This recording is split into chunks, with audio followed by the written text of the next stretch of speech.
The apartment held its silence like a trusted accomplice. Light pooled along the floor in thin rectangles, interrupted only by the disciplined geometry of furniture, arranged with such precision it bordered on ritual. The air carried the faint, sterile scent of bleach, calculated, intentional, a fragrance of erasure rather than comfort. The hitman paused inside the doorway, letting the atmosphere settle around him, the way a diver sinks beneath cold water. Here, nothing intruded.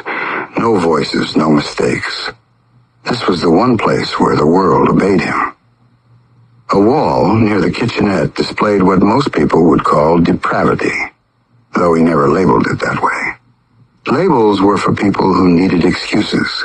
He needed only truth.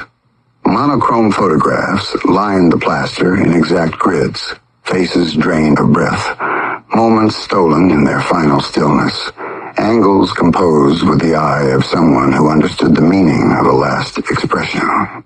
Each photo sat in a thin black frame, cleaned daily, positioned so the corners aligned in perfect rows. Some captured wide eyes, others caught slack mouths. A few showed nothing but the aftermath, shadows cast over bodies, outlines traced in grime. He stepped toward the display and lifted one frame with slow reverence. A woman's face, frozen in the instant the world slipped from her fingers. He studied her features, committing her expression to memory once more. Not guilt, not nostalgia, calibration. These images reminded him what precision produced when applied with devotion. The frame returned to its hook without a sound. In the kitchen alcove, the counter gleamed under the muted overhead bulb. He pulled a loaf of bread from the cabinet, the packaging folded in perfect symmetry, and set it beside a cutting board that had never known a crooked slice. A knife waited on a small magnetic strip, blade sharpened until it could part paper by breath alone. He opened the loaf and selected 2 slices, running a fingertip along the surface until the texture told him they were equal in thickness. Anything less would have soured the entire evening. A jar of peanut butter sat aligned beside a jar of jelly, their labels squared to the counter's edge.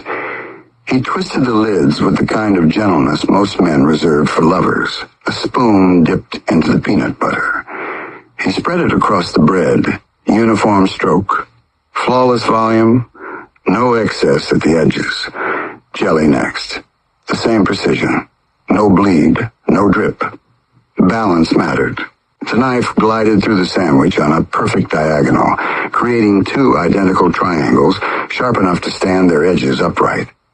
He nudged their points closer until they mirrored each other. A small exhale left his chest. Approval, not relief. The refrigerator hummed softly when he opened it, revealing a single glass on the middle shelf. He poured milk with the steadiness of someone filling a vial for testing, stopping at the exact midpoint. No foam, no splash. He lifted the glass by the bottom, never the rim, and set it beside the plate as if arranging items for documentation. The first bite always set the tone. He chewed slowly, allowing his mind to turn through its practice maps. Patterns of streets, patterns of behavior, patterns of weakness. Order spoke to him in ways conversation never had. Across the room, the photographs watched from their rows, not accusing, not pleading, simply present. The way data remains present in a machine. He preferred them that way. The apartment didn't need humanity. Humanity had failed him too many times to be invited inside. When the sandwich was gone, he wiped the crumbs from the plate into the sink with a folded napkin, running water over the ceramic until it regained that pale, controlled sheen he expected from everything he owned. The glass received the same treatment: warm water, a single swirl of soap, rinsed twice, dried with a towel folded so precisely it could have been measured with calibers. The quiet continued. A good kind of quiet. He drifted to the bookshelf near the window. The volume stood in rigid order, Anatomy references, forensics texts, a few well-worn classics whose spines never cracked without purpose, and a notebook bound in black leather. He pulled the notebook free and opened it to a page filled with small, slanted handwriting. Notations about posture, movements, breathing tempos. None identified by name, only symbol and meaning. He wrote a new entry, the pen gliding in smooth strokes that matched the cadence of his thoughts. Ink flowed clean, words formed without hesitation. A faint vibration in the apartment's foundation made him pause. Not alarm, recognition.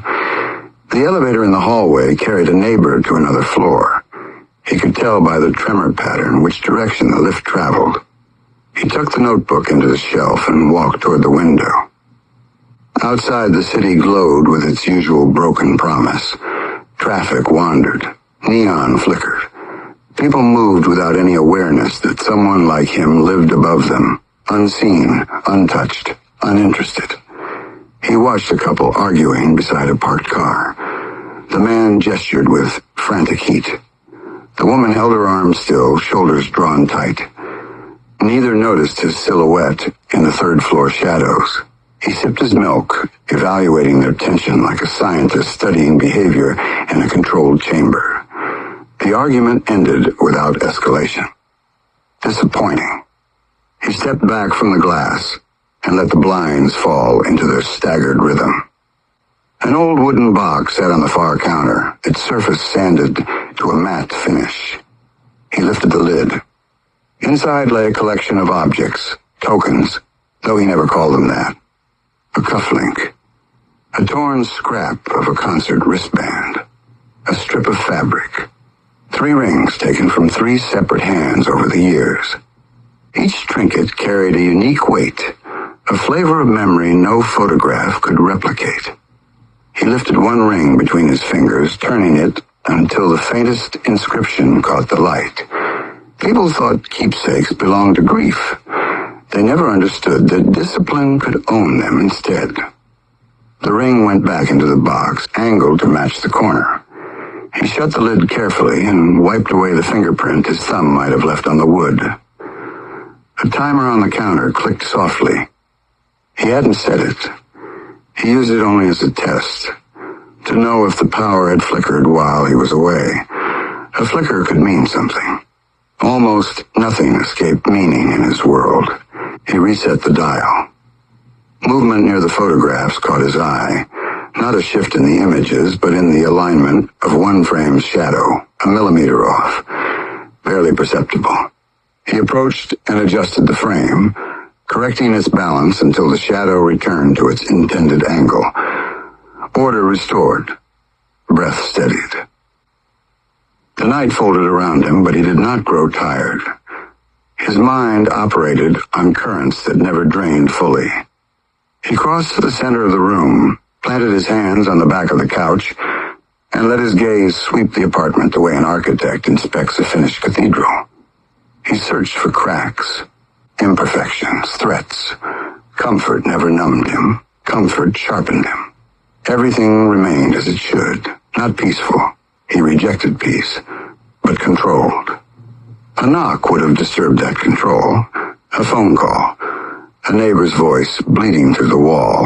None came. He maintained his sanctuary through vigilance and meticulous routine, and the building obeyed. He returned to the table where the empty plate had been and set his palm on the cool wood, sanded, sealed, flawless. A space prepared not for relaxation, but for recalibration. A single sheet of paper lay beneath the stack of notes, one he hadn't touched in months. He slid it free. A drawing filled the page, sketched with the restraint of someone who feared smudging more than imperfection. A young boy, straight-backed, eyes narrowed in concentration. The lines echoed memory, though he would never admit that aloud. The page slipped back under the stack. He moved toward the bedroom. The bed waited in its straight, unwrinkled lines. He sat on the edge, not to rest, but to let the room's stillness sift through him, carrying away the noise from beyond these walls. He inhaled deeply. counting 4 seconds in, 6 seconds out. Not meditation. Calibration. A faint hum vibrated through the radiator, the building's old bones settling into the night. He listened to the frequency, mapping it against the mental blueprint of the structure he'd built over years of residence. Nothing posed a threat. Nothing interrupted the alignment. His gaze drifted again to the hallway where the photographs stood in their perfect grid. Faces. Silence. Frozen truths. This was the only place he allowed himself to remember what the world gave him in return for perfection. The clock on the kitchen wall clicked once as the minute hand slid forward. He stood. The night still belonged to him, and precision always came before purpose. The task force room thrummed under a stubborn fluorescent hum, its long table littered with case files, cold coffees, and the weary bodies of detectives who'd run out of patience days ago. Mara Hollis stepped to the front and let the door fall shut behind her, silencing the scattered conversations instantly. She stood beneath the projector's glow, arms crossed, eyes sharp. "All right," she said, "listen up. We're connecting bodies." The screen lit with the first victim, Marcus Tiller, slumped against a dumpster, throat carved open, wallet emptied. Hollis reminded them that the original drug deal gone wrong theory had always been bullshit. The next click showed Lena. Oates insisted Lena didn't fit the others, but Hollis pushed back, pointing at a corkboard plastered with overlapping crime scene photographs. She demanded observations. Ramos noted clean work and quiet departures. Rowe added that whoever did this knew how to erase evidence. Bryson emphasized the lack of trophies or signatures. Hollis's expression sharpened. "You're looking at absence. Look at what's present." She detailed the matching bruising on the victims' necks, the uniform pressure marks, the controlled force rather than rage. One killer, one professional. Rowe asked if they were chasing a contract hitter. Hollis nodded once and brought up Big John Landry. The screen shifted to the biker's imposing frame and cutthroat reputation. "Landry isn't doing the killing," she said. "He's cleaning house, and he hired someone built for silence." Kim asked how Alvarez's girlfriend had been dragged into this. Hollis flipped to a photo of the burned ravine, the ruins of the father's final moments. "Her boyfriend," she said. "Alvarez Marcus Jr., he's running." The room tightened. Kim pieced it together first. The hitman takes the father, then the girlfriend, and now the son. Ramos pointed out the killer's spotless record. No fibers, no prints, no weapon trace. Yet Hollis reminded them that even the best leave shadows. She pulled up a grainy silhouette outside a nursing home exit. He didn't know the West Hall's secondary cam auto flips on motion. The figure's balance, posture, poised weight distribution gave him away more than a face ever could. When Rowe asked for the plan, Hollis laid it out plainly. "We stop reacting. We hit the butcher boys before Landry scatters them." That drew murmurs, nervous, eager, resigned. Bryson asked if she meant a full raid, and Hollis didn't soften it. "They crack under pressure. Someone always does." She ordered pulls on traffic cams, gas station footage, phone records, anything within 5 miles of the clubhouse. Landry's empire had started leaking violence, and whatever creature he'd hired to mop up loose ends was circling closer to its next target. Tension rippled across the room as detectives gathered their files.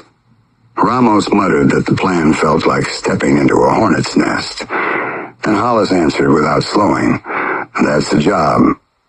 Bryson raised the possibility of a shootout. Hollis simply said, "Then we don't blink." Rowe's final question hung in the air. "What about the kid?" And Hollis paused long enough to acknowledge the weight behind it.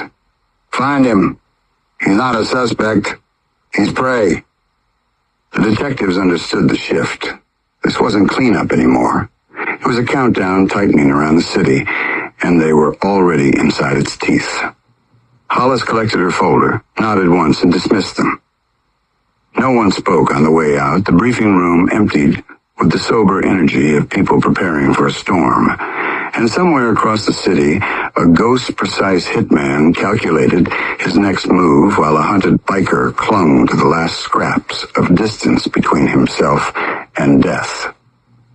Rain sluiced the industrial district in heavy sheets, glossing every surface like wet metal.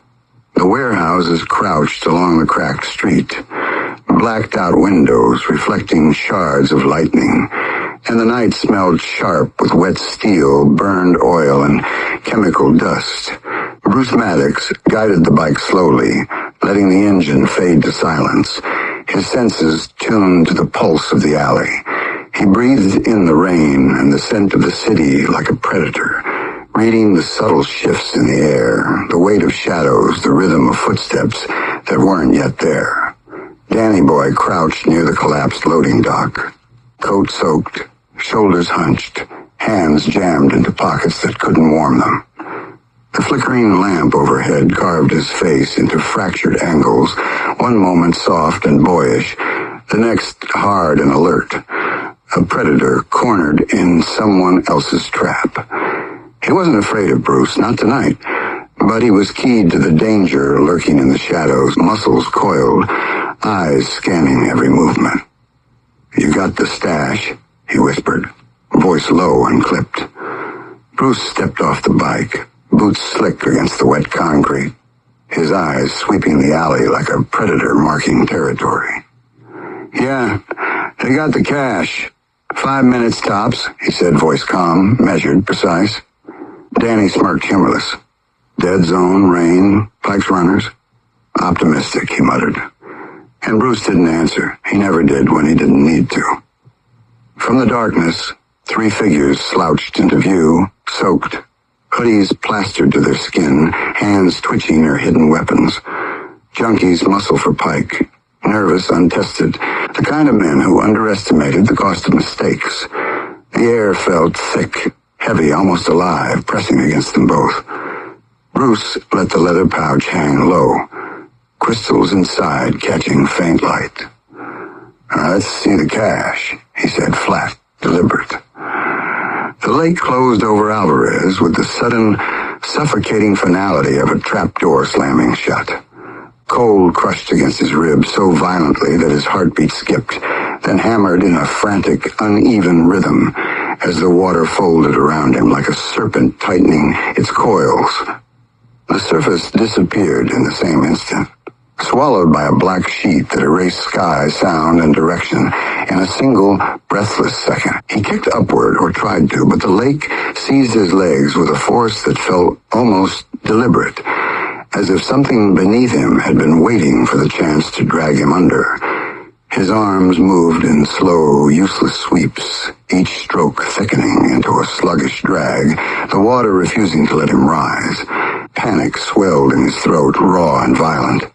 But the lake allowed no scream. The cold dug deeper, burrowing through muscle, slipping into bone, claiming him inch by inch. Something slid against his ankle. Not a fish, not a plant. Fingers. Long, skeletal fingers that wrapped around the bone with a slow, intimate certainty. Alvarez jerked hard, twisting his leg, but the grip tightened, digging into him with a pressure that made his vision flash white. Another hand seized his other leg, then another. They rose from below with a chilling patience, gliding across his skin like predatory insects exploring a fresh carcass. He thrashed instinctively, but the water thickened again, holding his limbs as though the lake itself shifted into tar to smother his resistance. His lungs convulsed, clamping tight as the last remnants of air burned inside him. His body craved oxygen with a desperation that bordered on madness. A cold coil slid across his throat, metal. A chain. It wound around his neck with the slow tightening of a noose, each link settling against his skin with a weight that felt ceremonial, as if he were being fitted for punishment rather than dragged into danger. He clawed at the chain, his nails scraping against the metal until they tore, leaving thin trails of blood drifting upward in delicate red ribbons that dissolved into the dark. The chain pulsed once, a sharp, decisive tug that ripped him downward with a violence that knocked the breath he didn't have straight out of him. The water shifted as he fell. The darkness grew heavier, pressing in on all sides until he could no longer tell whether he was sinking or suspended in some blind, unmoving void. A dull ringing built in his skull, hollow and metallic, as if his ears strained to hear something hidden beneath the water. The silence wasn't empty. It was waiting, listening, studying him the way a predator studies the small tremors of prey before choosing where to bite. Then shapes appeared below him. They formed slowly, blooming out of the black in blurred clusters that drifted like remnants of a nightmare struggling to take shape. At first, he thought they were stones rising from the depths, their edges softened by the cold. But then the nearest shape turned and the illusion cracked. Faces emerged, pale, slack, and swollen, their jaws hanging open in frozen silence. Dozens, then hundreds. Their bodies dangled weightless, anchored by chains that stretched down into the unseen dark beneath them. Their skin carried a translucent gray sheen, like wax soaking in water too long, and their eyes were bleached white, wide open, watching him the moment he drifted within their reach. A tremor passed through the water, vibrating against his ribs like a sound too low for human hearing. The dead moved. Their heads shifted in unison, turning toward him with a stiffness that made their necks bend in sharp, unnatural angles. The pressure in the lake deepened, thickening the water until every inch around him felt strained. His pulse hammered so violently that he felt the chain shift against his throat with each beat. The chant began. It seeped through the water like smoke, drifting from everywhere and nowhere at once. The sound didn't come from mouths, it pulsed from the lake itself. Deep, guttural tones rolled together into a language that carried no logic, no structure, nothing human.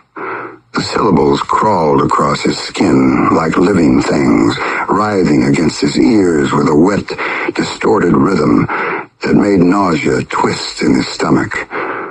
The dead lifted their arms at once. Pale, waterlogged limbs rose toward him, each finger stiff and rigid, all pointing at him with a singular, unwavering accusation. Alvarez felt the shift behind him before he saw anything. A slow current drifted past his back, gliding along his spine with a coldness that eclipsed the rest of the lake. Something enormous drifted just beyond sight, patient, silent, and ancient. The dead parted in the water, their chains grinding softly as they repositioned themselves to create a pathway. He drifted helplessly into the opening, pulled forward as if the lake had chosen him for presentation. A pale outline moved in the dark, hair floating in weightless strands, a face forming with agonizing familiarity. Lena. She emerged from the black like a memory forced into flesh, her features carved in the same gentle contours he remembered, but hollowed by death into something sharp and ghost-like. Her skin glowed faintly in the dark, washed in the gray-blue pallor of a drowned corpse. A faint scar traced the side of her temple where impact had once broken bone. Her eyes, once warm brown, were now milky and vacant, yet still locked onto him with an intensity that cut straight through the water. His chest spasmed. His body fought for air that didn't exist. His hand rose toward her, trembling, desperate. But the water hardened again, stopping him just inches away. Her expression didn't waver. It only tightened. The soft, downward slope of her mouth sharpened into a hard, bitter line. She drifted closer until her face hovered so near he could see the faint cracks in the skin around her eyes. The way death had left splintered traces of impact, preserved in the delicate tissues beneath the surface. Her voice slipped into the water like a whisper spoken directly inside his skull. "You didn't save me." Alvarez tried to speak, but the pressure around his throat throttled the sound down to nothing. Lena's face remained inches from his, pale lips sealed in a lifeless stillness that made the water colder than before. The accusation in her vacant stare held a weight sharper than the chain around his neck. She drifted closer, her forehead nearly brushing his. Her hair coiled around his cheek in slow, ghost-like strands, each wisp gliding across his skin with the feather-light chill of something reaching from a grave. His chest convulsed again, lungs imploding with the violent burn of oxygen they could no longer remember. Instinct screamed for air, reason dissolved. Panic clawed inside his skull with frantic, clawing desperation. Lena lifted a hand toward him. The motion was delicate, almost tender, the same way she had reached for him countless times in life, but the version of that gesture here had been warped by death. Her fingers hovered just over his chin, trembling in the water with a stiffness that made the joints seem brittle. When she touched him, the cold burrowed straight through his skin like a needle driven deep into the marrow. Her thumb brushed along the line of his jaw with an eerie slowness, lingering, tracing him as if memorizing details she had once loved and now despised. She leaned in closer until her forehead pressed against his, and for a moment, he felt the faint warmth of memory flicker beneath the icy touch. Then it vanished, smothered by the lake's choking darkness. Her voice seeped into him again, softer this time, but edged in something venomous. "I waited for you." The words slid through the water with the weight of a confession turned weapon. Her hand closed around his jaw, tightening. "You promised me," she whispered, her dead breath cold enough to sting his lips. "You let them rape me?" Her grip hardened.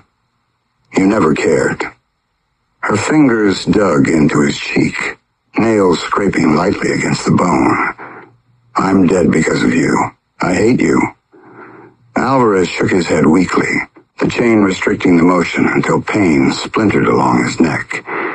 He tried to say her name, but the lake swallowed the sound, dissolving it before it ever reached her.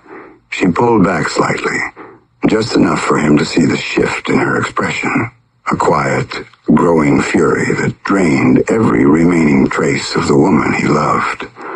Her eyes narrowed, the milky haze deepening into something more sinister.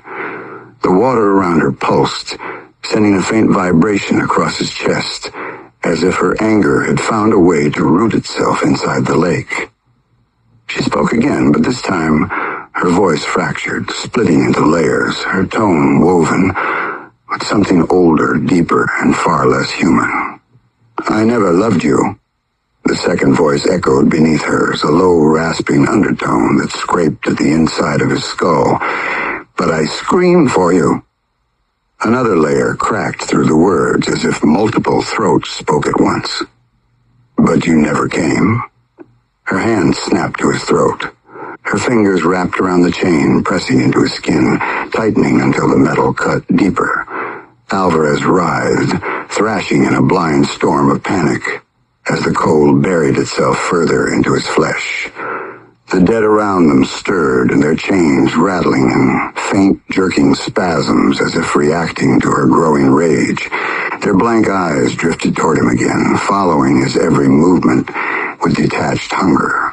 The chant intensified, its rhythm sharpening into a violent, grinding cadence that vibrated through the water like a ritual accelerating toward climax. Lena pulled him closer, her forehead slamming lightly into his, forcing him to meet her empty stare. Cold radiated from her skin with an intensity that numbed half his face. Her voice dropped to a whisper, but the force behind it hit him like a shove to the chest. "I'm dead because of you." His vision blurred. His body convulsed again, ribs collapsing inward as his lungs clawed at nothing. He managed a single, soundless plea, a broken exhale shaped into the words, "I'm sorry, asterisk." Belena's expression didn't soften. She drifted back, her hand releasing his jaw with a final, dismissive push. The slight shove sent him drifting into the wall of dead suspended behind him. The nearest corpse reached for him. Its fingers closed around his shoulder with a strength that made his bones grind. Another hand seized his wrist. Another clamped onto the back of his arm. The pressure of their grips carried no warmth, no tremor, no recognizable human force, only the mechanical certainty of things that had forgotten what it meant to be alive. Alvarez twisted, but the dead tightened their hold. The chant deepened, rising in a thick, suffocating wave that pressed into his ears until the sound became a vibrating ache behind his eyes. More faces drifted into view, faces he knew. Ramirez, Blanco, Old Man Thatch, the paramedic who never made it out of the basement, the woman from the motel parking lot whose name he'd never learned. Their bodies floated with the same slow, swaying rhythm, eyes white and hollow, jaws parted in permanent shock. Chains wound around their waists in thick, rusted coils. Their arms hung limp until the chant climbed in volume. Then they rose in unison, pointing at him like an execution lay. A ripple passed through the dead, spreading outward as more bodies stirred from the depths. They rose in silent clusters, forming a dense, writhing wall of pale limbs and blank stares. Some were twisted, bodies contorted by the violence that claimed them. Others were pristine, untouched, as if they'd simply slipped beneath the water and decided never to surface again. All of them watched him with the same cold judgment Lena carried in her dead eyes. Then the lake bed itself shifted. A rumble vibrated through the water, subtle at first, then gaining strength until the chains tethering the dead rattled against each other with a deafening metallic grind. The sediment below them churned, rising in dark clouds that spiraled upward like smoke from a collapsing building. The chant fractured into a dozen discordant strands. The water thickened again, but this time it felt like it was pulling, not downward, but outward, as if the depths themselves were widening, expanding, preparing. Hands erupted from the lake bed, dozens at first, then hundreds. They broke through the silt with violent, clawing hunger, raking at the water with long, bony fingers, sharpened by whatever hell had shaped them. The hands surged upward in a twisted forest of pale limbs, grasping blindly, writhing toward Alvarez with ravenous intent. They seized the dead, tearing at chains, climbing over one another in frantic, jerking motions, their movements devoid of rhythm or sense. Some hands clutched at torsos. Others ripped at the floats of hair drifting in the water, tangling themselves around necks, limbs, anything they could grasp. The hands found Alvarez. They hooked against his ribs, tearing at his shirt. They dragged along his spine, curling around the bone like roots tightening through the soil. One caught his jaw, fingers shoving into the flesh beneath his chin. Another fastened onto his ankle and yanked so hard his entire body jerked downward, nearly dislocating the joint. The chain around his throat tightened as the hands pulled from below, threatening to tear him apart between two opposing forces. Lena watched him without moving. Her expression didn't change. Her eyes didn't blink. She folded her hands in front of her chest, drifting backward with the quiet grace of someone stepping away from the final act of a tragedy they themselves orchestrated. Alvarez sank, slowly at first, then faster. The hands multiplied, gripping him with a frenzy that bordered on manic. They dragged him into the churning black of the lake bed, pulling him through the swarming clusters of dead bodies, scraping him past ribs and reaching fingers and chains that clattered in the increasing chaos. The lake swallowed the last of the light. The chant reached a distorted climax. The hands pulled him under completely.